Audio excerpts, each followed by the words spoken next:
What up, y'all? This is your boy, Mr. Downtown Ray Mello, and you're listening to the Entertainment Report for Monday, October 13th, 2014, delivering some of the major stories and trends going on in the world of entertainment and beyond. You can follow the show on Facebook or on Twitter, facebook.com/The Entertainment Report with Ray Mello, that's RAYMELO, or on Twitter at The Enter Report. You could also listen to the show anytime you want on iHeartRadio. Just search for The Entertainment Report, and it'll take you to our page where you can listen to any previous episodes that we've recorded. Hopefully everybody had a fantastic weekend. The Walking Dead has walked away with a new ratings record. Sunday's season 5 premiere was the AMC's zombie drama's highest rated episode ever, the network said on Monday. The premiere of Walking Dead at 9 p.m. drew 17.3 million total viewers, with 11 million of them in the advertiser sought 18/49 demographic. That was enough to beat out the previous high mark for The Walking Dead, which was the Season 4 premiere last year. Compared to the Season 4 premiere, Sunday's Walking Dead was up 7% in total viewers and 6% in the demo. The Season 5 opener was also the highest rated program in the demo on Sunday night, beating out even the mighty Sunday Night Football by more than 2.5 million demo viewers. A 10 p.m. encore airing added an additional 6.9 million total viewers, with a 4.5 million of them in the demo. AMC's president Charles Collier said of the numbers at the Dead Man's Party, "Who could ask for more? Enormous thanks to our friends and executive producers Robert Kirkman, Scott Gimple, Greg Nicotero, who also directed last night's terrific premiere, Gail Ann Hurt, Dave Appert, and Tom Luce, and all the fellow producers, cast, and crew for everything they do to make the #1 show on television such a unique and incredible experience for the fans." The Walking Dead is one of those increasingly rare shows today that can command a live audience, not significantly cannibalizing by time shift viewing. Who would have thought that cannibalized television could be curtailed by cannibalized television? The Walking Dead's after show, Talking Dead, likewise had a record with Sunday's episode, which was its Season 4 premiere. The after show drew 6.9 million total viewers, with 4.5 million in the demo, jumps to 34 and 35% respectively over its Season 3 premiere. Robert Downey Jr. is about to live on in the Marvel franchise. According to Variety, the actor is in final negotiations to play billionaire Tony Stark in Captain America 3. The casting news comes after Downey confirmed his roles in next year's The Avengers: Age of Ultron and The Avengers 3. So what does this possible casting news mean for Marvel fans? It appears Stark will go up against Steve Rogers, played by Chris Evans, as they battle over the Superhero Registration Act, which forces anyone with superhuman abilities to reveal their true identities to the government. The exciting news surrounding Downey's new role comes the same day Marvel announced plans to reboot the Civil War comic book miniseries next year. According to Marvel's Twitter, at #CivilWar #1 is expected to be released in summer of 2015. Recently, Downey confirmed that another popular franchise was changing its course. Despite major success at the box office, Iron Man 4 was not going to proceed. He revealed during a visit to The Late Show starring David Letterman, "There are no plans for an Iron Man 4. There is no script. Instead, the actor planned to focus on some other projects." He added, "I'm going to do other stuff with Marvel. I'm still going to be involved with Marvel, and there's going to be plenty of fun stuff to happen." Fans can't forget that the successful actor is gearing up for a baby with wife Susan Downey. After announcing the news on Twitter in July, the Hollywood couple is gearing up for a baby girl. He dished to E! News, "Well, I've never really had a daughter before, so I don't know what prepares a dad. I'm asking around. But I did my part, and now I'm just going to show up and do as I'm told." NBC News chief medical correspondent Dr. Nancy Synderman has apologized for violating a voluntary Ebola quarantine after returning to the United States for covering the deadly virus in Liberia. Despite a 21-day quarantine, Synderman was going to a New Jersey restaurant last week and came under heavy criticism in the media. NBC Nightly News anchor Brian Williams read a statement from her addressing the issue on Monday's broadcast. The statement said, "While under voluntary quarantine guidelines, we call for our team to avoid public contact for 21 days. Members of our group violated those guidelines and understand that our quarantine is now mandatory until 21 days have passed. We remain healthy and our temperatures are normal." It also added, "As a healthy professional, I know that we have no symptoms and pose no risk to the public, but I'm deeply sorry for the concerns this episode caused. We are thrilled that Ashoka Mukpo is getting better, and our thoughts continue to be with the thousands affected by Ebola, whose stories we all went to cover. As previously reported, Synderman and her crew returned to the U.S. earlier this month after learning that freelance cameraman Ashoka Mukpo was diagnosed with Ebola while working in Liberia. After the discovery, NBC News President Deborah Turnus wrote in a note to staff, "In an abundance of caution, we will fly them back on a private charter flight, and then they will place themselves under quarantine in the United States for 21 days, which is at most conservative end of the spectrum of medical guidance." However, Synderman was spotted Thursday in the parking lot of a Pleasant Grill restaurant in Hopewell, New Jersey, violating the quarantine. Synderman is now under a mandatory quarantine enforced by the Princeton Police Department and the Princeton Health Department. According to the Centers for Disease Control and Prevention, those exposed to the Ebola develop symptoms anywhere from 2 to 21 days after coming into contact with the virus. Mukpo, who's 33, returned to the U.S. last week and was admitted to the Nebraska Medical Center in Omaha, one of the few medical facilities in the U.S. with experience treating Ebola. Tempers flared on ABC's The View following reports that NBC's Dr. Nancy Synderman was spotted Thursday in the parking lot of a New Jersey restaurant violating her quarantine after coming in contact with a confirmed case of Ebola. Co-host Whoopi Goldberg said on Monday morning's episode of The View, "It's pretty dumb. I'm sorry. It's pretty dumb." Synderman, the chief medical editor at NBC News, is now under a mandatory quarantine enforced by the Princeton Police Department and the Princeton Health Department. As previously reported, a cameraman working with Synderman tested positive for the deadly virus in early October. The NBC News crew agreed to a voluntary quarantine upon their return from West Africa. Again, Synderman was allegedly seen outside Pleasant Grill in Hopewell, New Jersey, wearing sunglasses.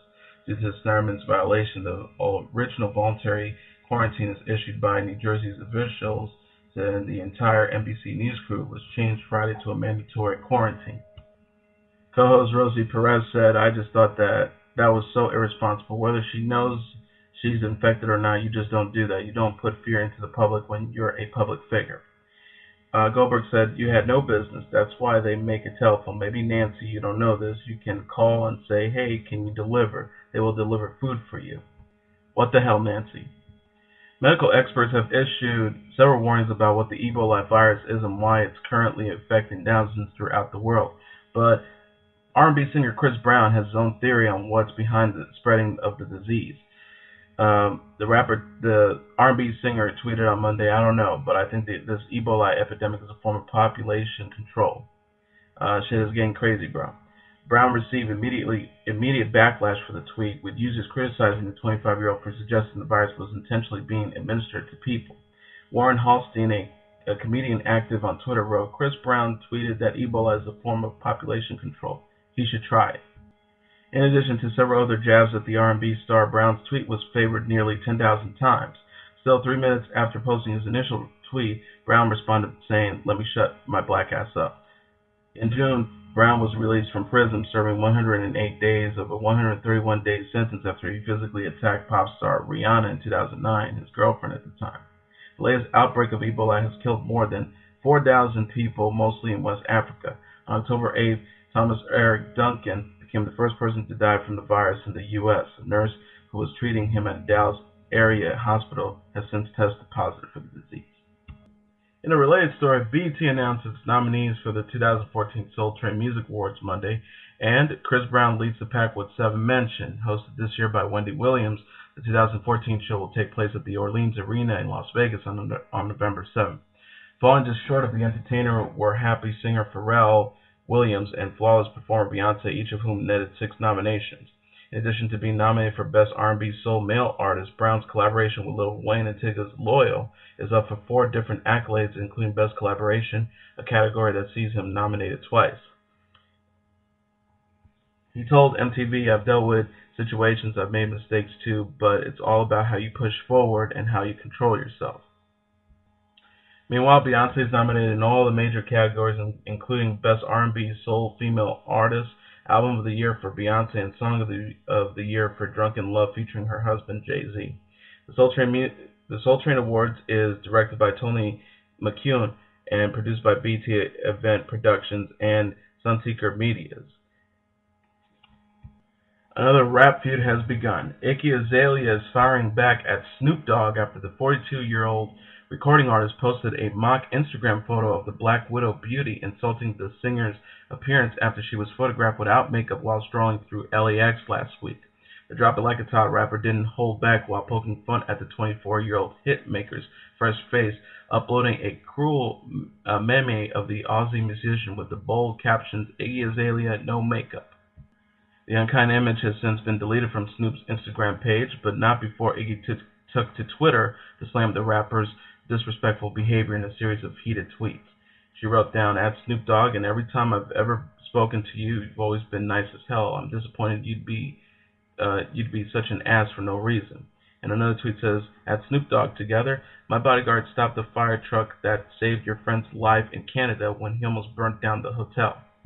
The Gin and Juice rapper, who has 4 kids, including one teenage daughter, has yet to respond to Izzy's angry tweets.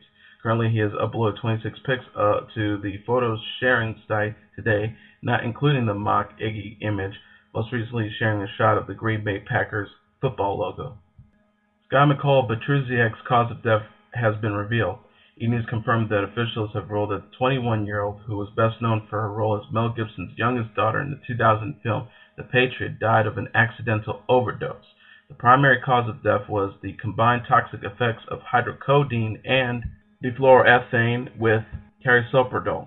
According to the National Institute of Health's hydrocodone is found in painkillers, carisoprodol is a muscle relaxant, and difluoroethane is an inhalant found in household products that can be used to get high. Petrusiak died unexpectedly in her sleep at her Texas home in July. She was remembered during a touching memorial service in Houston held at the Memorial Drive Presbyterian Church on July 25th, where a number of her family and friends gathered to honor the fallen star. Her brother Stephen told several hundred mourners at the service, "If you want to remember her, remember that smile and remember that laugh. So remember my sister for being that free-spirited, happy-go-lucky Rasta girl."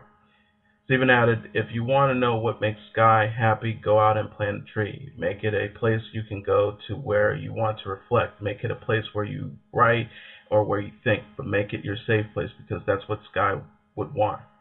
Her father, Don, said during the service she lit up the room. Sky's ability to engage people emotionally was exceptional. For one thing, to Lord, the term funny isn't necessarily the first term to come to mind. But to our great surprise, the brooding singer does have a comedic side to her when she showed off during an interview with New Zealand's TV3 recently. While discussing her various accomplishments, the 17-year-old spoke about being parodied on South Park just last week. During the episode, Lord goes missing and leaves fans wondering what happened to her after a report from E! says the singer went dark on Twitter after claiming severe depression, stating, "I realize now I make people uncomfortable. I need to give this up and go back to just being the old me." That's when we find out that the old me is actually, wait for it, a guy named Randy Marsh. Lloyd said of the South Park episode, "That was really funny. I got off real easy. I was thinking, yeah, he has a mustache. I mean, I have a mustache, but is it that prominent?" But it was someone's dad pretending to be me. We actually, in my hotel room, went, "Yeah, yeah, yeah, yeah. I'm Lord, yeah, yeah, yeah, yeah," for like an hour because that's what they do on the episode. So it's only fair that Lord sings the "Yeah, yeah, yeah" song, and that's exactly what she did during the interview, and it was perfect. For Amanda Bynes entered Las Encinas Hospital Friday on a psychiatric hold. Bynes received a special tweet from supermodel Chrissy Teigen. Turns out Teigen couldn't help but ignore the former Nickelodeon star's behavior. She told E! News at Variety's Power Women event, "Amanda and I are in the same age, so I grew up watching her and really looking up to her. And for me to see this path that's happening and to watch it, it's kind of really affected me in ways that I didn't think it would. It's weird to be in a situation where you can't help." Teigen says that she really just wants to see Bynes live a healthier and better life. She also added, "I obviously don't know her at all, but I want to bring her back and I want to make her happy and healthy. For some reason, and she's not there, and we can't do anything to help, so it kind of sucks. All we're doing is hurting it." It's been confirmed exclusively that the 28-year-old actress's psychiatric hold at the center has been extended for 14 more days beginning Monday, according to its website. A wide range of behavioral health care treatment options are offered for patients with psychiatric chemical dependency or co-occurring disorders. Amanda's parents, Lynn and Rick Vines, were spotted visiting their daughter at the center shortly after her arrival, wishing her all the best of luck. Academy Award-winning actress Penelope Cruz is Esquire's sexiest woman alive. The Pirates of the Caribbean on Strange Tides actress becomes the 10th woman to earn the title, following Angelina Jolie, Jessica Biel, Scarlett Johansson, Charlize Theron, Halle Berry, Kate Beckinsale, Mina Kelly, Rihanna, and Mila Kunis. Cruz looks sultry wearing a plungy one-piece swimsuit on the cover, proving she's worthy of the title. Describing Cruz's obvious beauty, profiler Chris Jones writes, has no physical flaws. Her face contains no secrets, at least not about her, but her face tells you and the room plenty about you. If you want to feel like the world's most judged man, sit down at a table in a restaurant with the sexiest woman alive. Being hailed the sexiest woman alive is an honor for Cruz, who says she was once known as the drama queen. As an actress explained in the magazine's November issue, I've played a lot of tricks on myself, made it hard for me sometimes, especially in my teens and 20s. I had an attraction to drama. Most of us have that, especially if you're an artist. You feel like you are tempted to explore the darkness. As a young girl in Madrid, Spain, Cruz often lied about her age in order to get into movie theaters to see films by her mentor, director Pedro Almodóvar. She wrote, he's the biggest source of inspiration. Cruz still explores her dark side in movies, but what about in real life? I could not be less interested now. For me, the most attractive, charming, cool, fun, interesting thing, how could I call it? A plan. Per usual, that's about as much as Cruz is willing to reveal about her personal life. Asked about her husband, Academy Award-winning actor Javier Bardem, son Leo, who's 3, and daughter Luna, who's 1, the I'm so excited actress, who's 40, replies, that is for us. Kate Dennings and Josh Groban are dating. E! News can exclusively confirm. The Two Broke Girls actress, who's 28, and the Brave singer, who's 33, made their first official outing as a couple at the Carousel of Hope Ball in Beverly Hills Saturday. A source says of the stars, they were so cute together. They were adorable on the carpet. She was whispering in his ear a lot, and he seemed really happy. Groban performed 3 songs at the annual benefit. Dennings later Instagrammed a picture of herself getting cozy with her new boyfriend on the red carpet, writing, I shipped it. That same night, Groban told his Twitter followers, lovely night all around, always happy to support Barbara Davis and her hashtag Carousel of Hope Ball to raise money for diabetes research. On Sunday, the musician echoed Dennings' caption, tweeting, I just shipped my pants. Prior to dating the singer, Dennings was most recently in a relationship with Two Broke Girls guest star Nick Zano. Groban, meanwhile, dated Mad Men's actress January Jones and had a fling with singer Katy Perry. Dennings is certainly an upgrade for Groban, who joked to Chelsea Chandler in April 2013 that he was dating his dog Sweeney. He's kind of the love of my life at the moment, he says. Congratulations to the new couple. It may or may not be a sign of the apocalypse, but Keanu Reeves' new movie, John Wick, is at a 100% fresh rating on Rotten Tomatoes. The assassin thriller doesn't open until October 22nd, and there's only 10 reviews, so it's early yet. But everyone on the notice posted the aggregation site so far is fresh, and several use words like compelling, joyous, and hugely satisfying. It may be even more impressive given that in John Wick, Reeves plays a hitman who comes out of retirement and goes on a righteous revenge spree after gangsters kill his beloved beagle. That doesn't sound like the stuff of Critical Phase, but it seems to be working here. James March of Screen International said John Wick is a brilliant B-movie that features a knockout performance from an A-lister. Whether Reeves rates the A-list is debatable. It's more than a decade since his blockbuster Matrix movies, and his most recent big-screen outing was a disaster. The $175 million Samurai Saga 47 Ronin was reviled by reviewers, and it was a 14% on Rotten Tomatoes and tanked badly last Christmas. John Wick is directed by former stuntman David Leitch and Chad Stahelski and has an intriguing cast which includes Willem Dafoe, Adrienne Palicki, Michael Lindquist, Bridget Moynahan, John Leguizamo, and Ian McShane. MJW Films, Thunder Roads Production Pictures, and Summit Entertainment teamed on the film, which is produced by Mike Witherall and Basil Inquan, the former Warner Brothers executive behind Clash of Titans and The Expendables. Reeves' film choices have been eclectic to say the least, and Man of Tai Chi, The Private Lives of Pippa Lee, and Thumbsucker hardly registered at the box office. It's unclear how the Summit Entertainment distributed John Wick will do when it opens against the board game creeper Ouija in 2 weeks, but BoxOffice.com is currently projecting an opening in the 8 million range. It will be on IMAX screens as well, and that should help. Rentrak's senior media analyst Paul Dejarbaridian said, in most cases it's the project as much as the person. You have to pick the right project, and this time he may have. In a related story, when you think Hollywood, you don't normally think of the Mormon Church, but that has changed this weekend. The documentary film Meet the Mormons, produced by the Church of Jesus Christ of Latter-day Saints, just missed the top 10 nationally, taking an estimate of $2.7 million. It did that despite being in just 317 theaters and essentially missing out on Sunday's business when LSD church members typically refrain from going to the movies. Its per-screening average of $7,278 wasn't far behind those of Gone Girl, which made $8,161, and Dracula Untold, which made $8,125. Purdy Distribution founder Brandon Purdy said these results certainly exceed our expectations.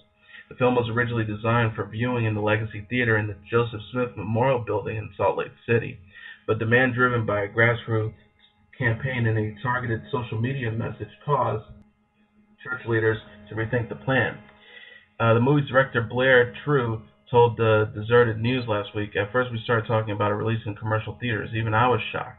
The feature-length documentary portrays the personal stories of 6 diverse LDS members from around the world. One is Jeremiah Sullivan, an African-American bishop in Atlanta. Another is King Nimutanilalo, head football coach at the Naval Academy. And third is Bishnu Ahikikare, an engineer who organizes humanitarian projects in the Himalayas.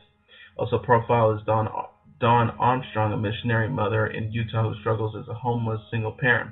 Former American Idol star David Archuleta, a devout Mormon, sang the track Glorious for the film. Truth says the movie doesn't shy away from stereotypes. We understand that this is what you might think about us, and guess what? That's okay. We even have a laugh along with you, but we invite you to look at us from a different point of view. There's something else that makes Meet the Mormons a Hollywood calamity. The church is donating all net proceeds for the film's theatrical release to the American Red Cross. And finally, the murder mystery Gone Girl tightened its stranglehold on the box office, fending off a challenge from Dracula Untold and 2 other wide openers with a $26.8 million second week on top of the box office. Directed by David Fincher and starring Ben Affleck, Fox and Net Regency's R-rated Gone Girl is riding a wave of strong reviews, positive word of mouth, and buzz around the dark themes and twists of Gillian Flynn's bestseller from which it's adapted. The grosses were off less than 30% from its opening weekend, very impressive since keeping 50% is considered good. Universal's Dracula Untold, an action-adventure reboot of the classic monster tale from the studio's vault, finished with a strong second with $23.4 million. Disney's PG-rated family comedy, Alexander and the Terrible, Horrible, No Good, Very Bad Day, opened in third with $19.1 million. The weekend's other wide opener, Warner Brothers' Robert Downey Jr., where Robert Duvall court drama The Judge debuted with an estimate of $13.2 million behind Annabelle's